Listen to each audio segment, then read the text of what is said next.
बच्चों, achievers academy में मैं रवि शर्मा आज फिर तुम्हारा स्वागत करता हूं।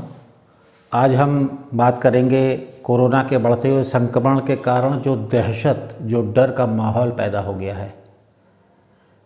ये डर हमारे दिमाग में इसलिए भी और ज़्यादा है क्योंकि हम तमाम टीवी चैनल्स देखते हैं, अखबार पढ़ते हैं, तो उसमें हमें एक ही चीज़ बार बार दिखाई जाती है कि ये कोरोना का संक्रमण किस प्रकार पूरे समाज को अपने गिरफ्त में लेता जा रहा है। इससे जोड़कर मैं एक कहानी तुम्हें सुनाता हूँ। बहुत पुराने समय की बात है। एक बार एक देश में महामारी आई और उसने वहाँ के राजा से कहा कि मैं तुम्हारे प्रांत में आ गई हूँ और मैं 500 लोगों की जान लूँगी। राजा डर गया। उसने तुरंत पूरे प्रांत में ढिंढोरा पिटवा दिया कि सब लोग ध्यान रखें अपना, इस तरह से महामारी आ गई है और वो 500 लोगों की जान लेकर जाएगी। कुछ समय बाद जब महामारी वापस जाने लगी तो राजा ने उससे पूछा, तुमने मुझसे कहा था कि 500 लोगों की जान लोगी, तुमने तो 5000 से भी ज़्यादा लोगों की जान ले ली। महामारी ने कहा, मैंने तो 500 लोगों की ही जान ली है, बाकी सब तो डर से मर गए। इतनी दहशत उनके दिलों में, आपने जो ढिंढोरा पिटवाया, उनके दिलों में इतनी दहशत पैदा हो गई कि उससे उनकी मौत हो गई। तो यहाँ पर मैं ये कहानी सुनाने का उद्देश्य मेरा यही था कि हमें अपने दिमाग में इस बात को ध्यान में रखना है कि हमें अपने चारों ओर पॉजिटिव माहौल, खुशनुमा माहौल बना के रखना है। हमें इस संक्रमण से बचने के लिए प्रयास तो करने ही हैं, पूरे निष्ठा से प्रयास करने हैं। मास्क लगाना ही लगाना है, 2 गज की दूरी बना के रखनी ही रखनी है। कोई भी अगर गलती से हमें बाहर की चीज़ टच हो जाती है तो हमें उससे अपने सैनिटाइज़ करना ही करना है और थोड़े थोड़े समय पर अपने हाथ को लगातार धोते भी रहना है। और होता ये दरअसल ये है कि आदमी किसी चीज़ के उसके दिमाग में इतना डर पैदा हो जाता है कि वो उससे आधा मानसिक रूप से तो उससे बीमार हो जाता है वो।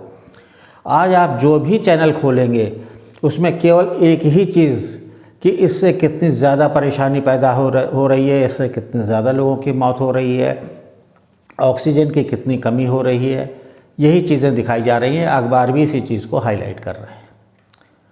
जबकि अगर देखा जाए, जितना संक्रमण, ठीक है संक्रमण बहुत बढ़ गया है, लेकिन अगर उसमें मौत के आंकड़े देखें तो इससे कहीं ज़्यादा मौतें तो हमारे देश में, अकेले हमारे देश में एक्सीडेंट से प्रतिदिन हो जाती हैं, लेकिन हमारा ध्यान उस पर नहीं जाता। क्यों? क्योंकि टीवी चैनल उसे पूरा समग्र करके नहीं दिखाते। तो इसमें हमें इस बात का सबसे ज़्यादा ध्यान रखना है।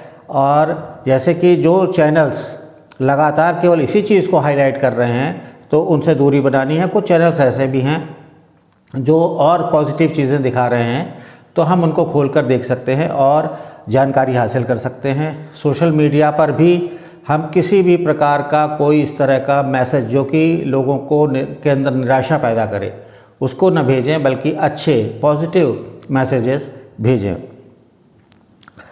इसके अलावा हम और बहुत सी तमाम चीज़ें ऐसी कर सकते हैं जिससे कि हम स्वस्थ रहें। वो स्वस्थ न केवल हम संक्रमण से बचेंगे, हमारी इम्यूनिटी बढ़ेगी, बल्कि हमारे जीवन में हमको, हमारे शरीर को पूरी तरह से स्वस्थ रखने में कामयाब होगी।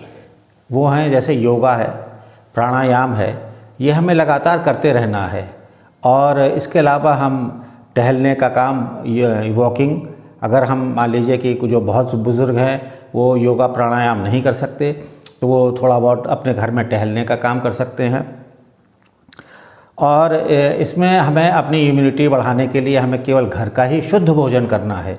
उसमें अच्छे दालें और आपकी जो हरी सब्जियां हैं, और इसके अलावा तुलसी आदि का सेवन, फलों में हम अच्छे फलों का सेवन करें। उसमें आंवला है, खट्टे फलों का सेवन हमें ज़्यादा फ़ायदा करेगा। इसके अलावा तुलसी, अदरक, काली मिर्च, गिलोय आदि का काढ़ा भी बीच बीच में हम पी सकते हैं।